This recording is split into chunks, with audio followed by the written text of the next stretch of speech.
Unggahan terbaru Vanessa Angel mendadak mencuri perhatian warganet. Bagaimana tidak?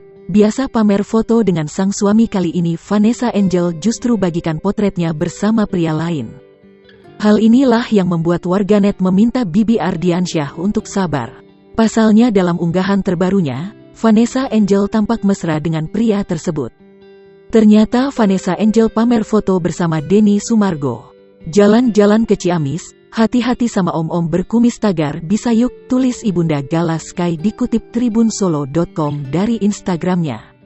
Senin, tanggal 25 Oktober tahun 2021. Unggahan Vanessa Angel langsung ramai komentar dari warganet. Bahkan Bibi Ardiansyah juga ikut memberikan komentar di postingan sang istri.